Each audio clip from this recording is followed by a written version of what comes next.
Nilabag umano ng Iran ang napagkasunduang ceasefire kaya't ang Israel ay nagdesisyon na iparanas sa Iran ang atake na kailanman ay hindi pa umano nila naggagawa kung saan naka-full load ang mga fighter jets ng Israel nang sumugod ang mga ito sa Iran. Ngunit napurnada ang atake ng Israel dahil agad umano itong pinigilan ni US President Donald Trump. Alamin ang buong detalye mamaya. At sa ibang balita naman, pinuna ni BP Sara ang paglalagay ng Amerika ng mga missile system nito sa bansa. Pinuna din nito si PBBM dahil wala umano itong vision at nagpapadala lang sa Amerika. Sabay giit na ang Pilipinas ay hindi umano handa sa gyera kontra China. Kaya't para malaman ang buong detalye ay tumutok at makinig na mabuti.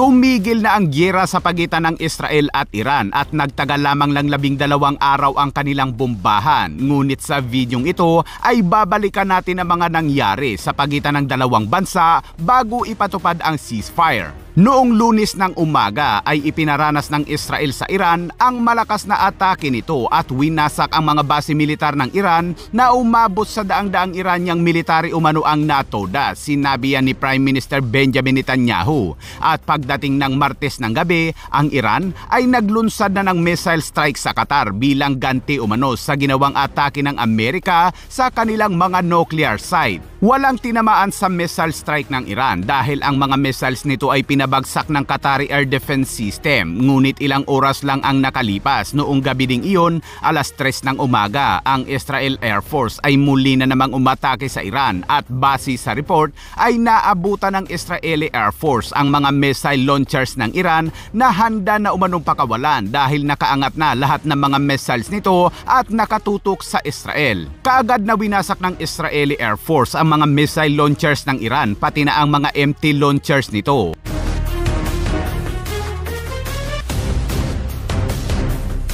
Ang iba pang winasak ay ang radar, drone storage, missile storage at mga base ng Iran paramilitary forces, pati na ang pagtuda sa Brigadier General na si Ali Riza Lofty na isa umanong deputy head ng Iranian intelligence. Matapos ang ataking yan, pagsapit ng alas 7 ng umaga kahapon ay inanunsyo na ni Trump ang ceasefire sa pagitan ng dalawa kung saan tumulong din umano ang Qatar upang sabihan ang Iran na tanggapin umano ang ceasefire habang ang Israel naman ay nakinig sa utos ni Trump. Saktong alas 7 ay effective na ang ceasefire, ngunit pagdating ng 7:06, 6 na minuto lang ang nakalipas, ay isang missile sumaro ng pinakawalan ng Iran, ngunit hindi agad tumugon ng Israel. Ngunit pagsapit ng 10:25, abay dalawang missiles muli ang pinakawalan ng Iran. Kaya naman ang Israel ay dito na nagdesisyon na iparanas ang pinakamalakas na puwersa ng Israel bilang bahagi ng tinatawag nilang Amkilavi na hindi pa umano nararanasan ng Iran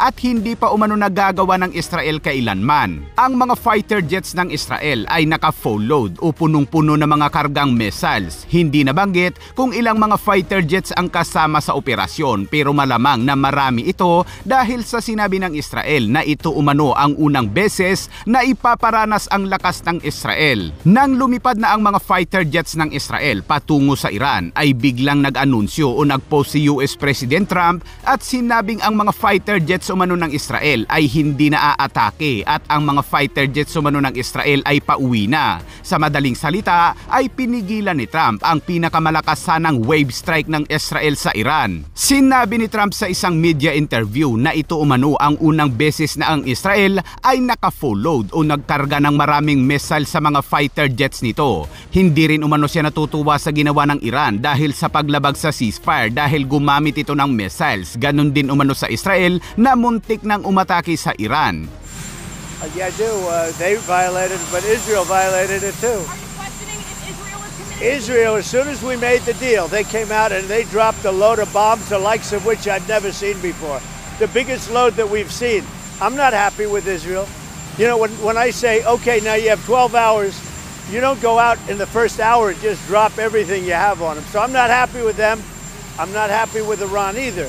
But I'm really unhappy if Israel's going out this morning because of one rocket that didn't land, that was shot, perhaps by mistake, that didn't land. I'm not happy about that. You know what? We basically have two countries that have been fighting so long and so hard that they don't know what the fuck they're doing. Do you understand that? Do you kind of respond to Iran?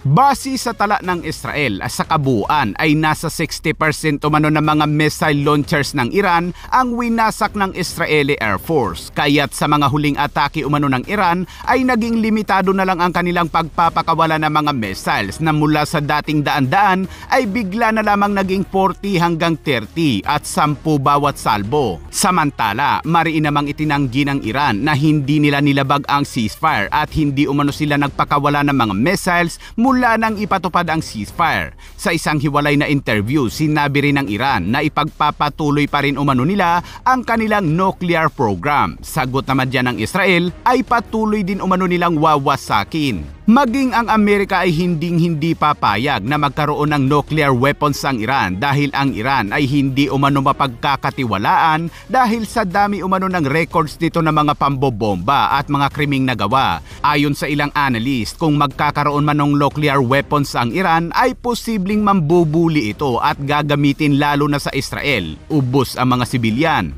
At sa ibang balita naman, kwinestyon ni VP Sara ang foreign policy ng Administrasyong Marcos. Sinabi ni VP Sara na dapat umanong magkaroon ng independent policy ang Pilipinas imbis na kumilos sa ilalim ng Amerika na partikular umano niyang nakikita sa West Philippine Sea.